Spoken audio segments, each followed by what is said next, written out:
Hello, you're listening to Count Richard von Coudenhove Kalergi. Today is Sunday, the 16th of August, a rather dull, overcast, 17 degrees here in Dublin. It's the geo-engineering must be on overdrive. It seems to be very dull this particular August. On this day, in 1649, Oliver Cromwell arrived in Ireland with a flotilla of 35 ships with 20,000 troops and a further 10,000 recruited here, and caused murder, mayhem and famine until he left in April 1653, which resulted in 20,000 rebel soldiers killed and up to 600,000 civilians killed due to war, famine and disease, with a further 50,000 transported as indentured slaves going to North America and the Caribbean. In total, it is believed that Ireland lost up to 40% of its population. Imagine that, up to 40%. And on this day, in 1792, which was a leap year, Maximilien Robespierre, one of the leaders of the French Revolution, who was a lawyer, statesman, and influential figure, set up the Revolutionary Tribunal for trials of political offenders, and became infamous during the Reign of Terror, and unfortunately became victim of the guillotine himself, and at the age of 36 was executed in July of 1794. And one of the things he believed in, the rights of all men irrespective of background to the right to vote. He believed in the abolition of slavery and the abolition of celibacy for the church. Now, I just thought I'd swing by Barrow Street to give you a look, to think that it's a year ago since the Battle of Barrow Street was fought, and many friendships and connections were formed during that summer of last year. But so that was, I just thought I'd give you a little spin around to see how quiet it is compared to last year.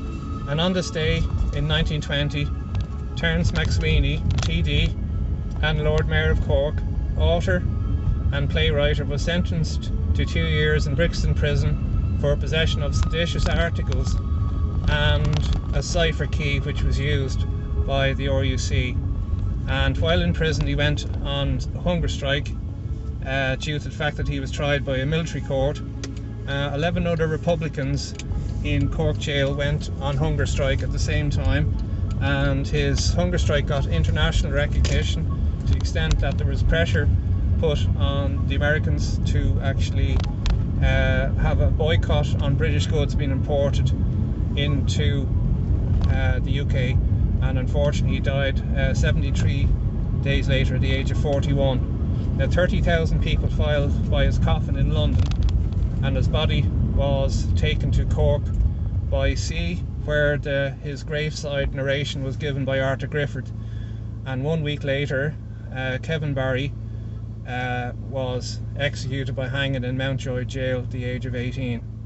And as we start the week of wearing mandatory masks in all shops and shopping centres and other public places, I thought it was fitting that and the threat of up to €2,005 fine and 6 months in prison, a suitable quote from Terence MacSwiney is required. It is not those who can inflict the most, but those who can suffer the most who will prevail. It's quite a relevant quote there. Now I'm just heading into Irish Town here, so this is especially for Paul Kay. I think the last time I was doing this, I think my video ran short, but very nice little town here, and it's known as Raytown because of the fishing that they used to fish for Ray, and very nice church there on the left hand side.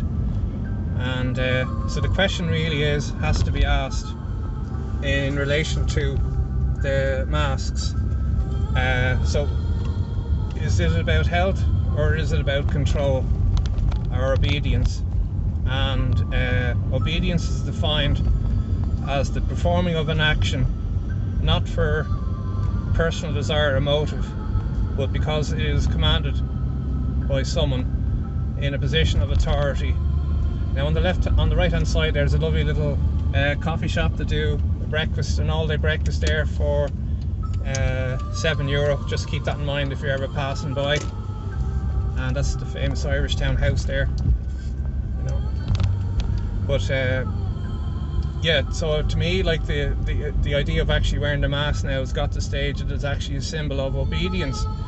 And why did we not have to wear a mask when the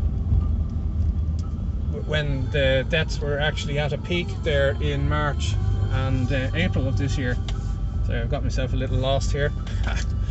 An occupational hazard. And yet so many prominent figures, both Irish and international, were talking about the wearing of the mask was not necessary, including the head of the World Health Organization itself. Now, I had my own experience of civil disobedience during the week while entering a shopping centre. Now, I had my doctor's letter with me, and when I was stopped by a security guard, I said I had a medical exemption, and he said no problem, go ahead. So it was actually quite a liberating experience to be able to walk around mask free, and it's quite unusual to see the reactions from people. Now also, Danny Healy-Rae said he won't be wearing a mask and that it makes him cough, and he also argued that in the Dáil, what was the point of wearing masks as there were social distancing anyway.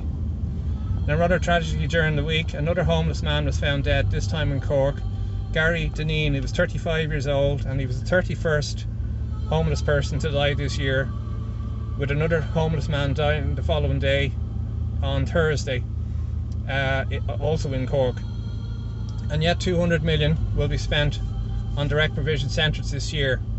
And where is the outcry from all the TDs, councillors? They seem to be strangely quiet on this. On last Sunday, a passenger on a Ryanair flight from the Ukraine was brought to hospital on landing after reporting COVID symptoms. He was kept at a maximum distance while he presented himself with the crew with symptoms, and an ambulance was called for him.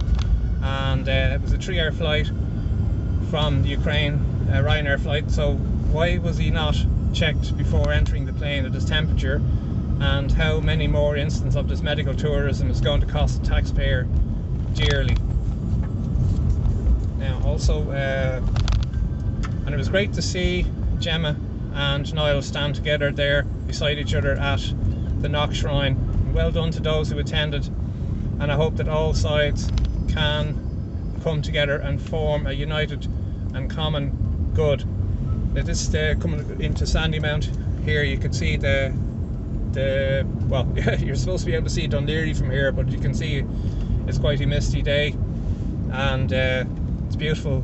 It's a beautiful area around here, and you come across the Joyce's Martello Tower, which, funny enough, the Martello Towers are actually built to repel a Napoleonic invasion, and they're all interlinked so that they'd actually see each other's tower by semaphore, you know.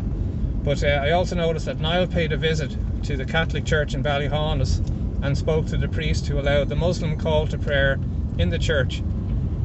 Maybe this priest should be reminded of what happened on the 14th of August in 1480 at a vigil in the town of Otranto in Italy during the Feast of the Assumption, where 813 of the town's 6,000 inhabitants were beheaded for not converting to Islam after the town was captured by the Ottoman Turks.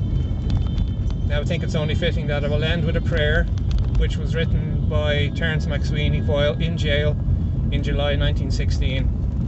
Because I have endured the pain of waiting while my comrades die, let me be swept in war's red rain, and friends and foe be justified. Now, there are a couple of thoughts which are my own. Thanks for listening, good luck, and God bless. That's Joyce's tower there. Thanks for listening. Bye bye.